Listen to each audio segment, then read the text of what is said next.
Understanding and identifying copper grades. We done a video showing how to identify different types of metal. This one's going to concentrate on just copper. Now most yards are going to have 5 different types of copper that they're going to pay for. There's going to be the number 1 grade. The highest that you can get is bare bright, what they're going to call bare bright. And usually you're going to get bare bright from unused wire, or wiring out of an appliance that's not very old, that hasn't been used very much. It's going to be bright, shiny copper. You can tell, hopefully you can see the two there. This is kind of a dark coated, and this is a bare, bright, shiny copper. The second type of copper that they're going to pay the next closest price is good old number 1 copper. And number 1 copper can either be the bright colored copper like this that's come out of household wiring, or it can even be this dark a wire there that this has been hanging on the side of a house for 50 years. And it can, how you can tell that is you just take your sanding abrasive or your sandpaper or whatever, and rub that on there a little bit, get some of that coating off so you can see the bright shiny copper underneath that. Also, number 1 copper can be copper tubing that does not have any flux or any solder, any glue, or any steel or anything like that. It can still be a dark color, just as long as it don't have any foreign material on it that would increase the weight other than copper, and that would be number 1 copper. Number 2 copper would be anything such as this wire here that looks silver, and that's just an aluminum coating on the copper.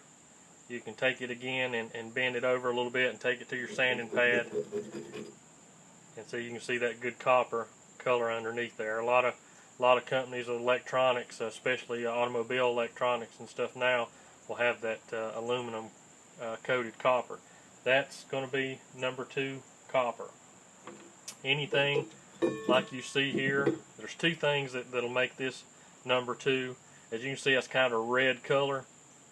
That's got a protective coating on it, which makes it number 2. The second thing that makes it number 2 is just how thin it is. Even if you had bare bright with a bunch just that real thin, a lot of yards are going to pay you number 2 just because of the size that's on it. The second, I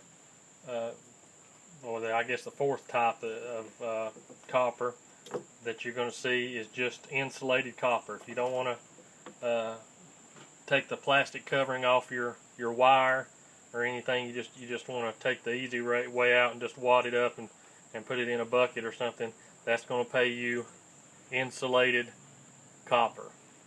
Which around here, I'm in the western part of North Carolina, insulated copper pays almost nothing, around 14 cents a pound, which is not even really worth it. I've seen some people on YouTube that put their stuff over and is paying at their yard $1 a pound or $1.09 a pound for insulated copper. Not around here.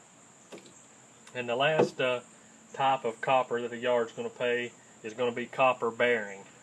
And what that means is you're going to have a motor or something that's got metal, aluminum if you're going to leave aluminum on it, or something else with copper. But the copper bearing, you need to make sure that the copper is at least equal to the metal that's in it, because you don't want to. They're not going to take a 25-pound hunk of metal with 2 ounces of copper on the end of it.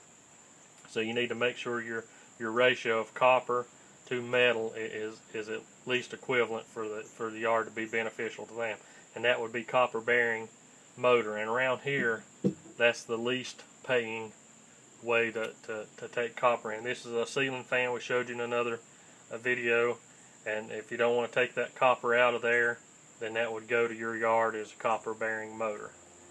Now, there's different ways to separate your stuff and to go about trying to organize it.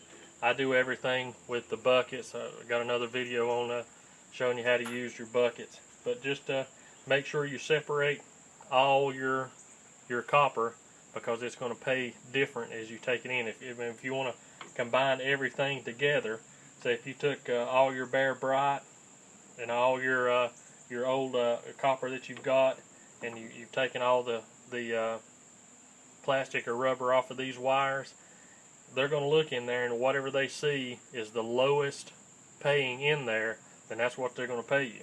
And God forbid you put a motor or something in there, then they're going to pay you copper bearing for everything you've got in there. So make sure you get things separated out and get the absolute most for your money when you're taking it out there, because it's a lot of work to get these things skinned down and collect this stuff up, especially copper.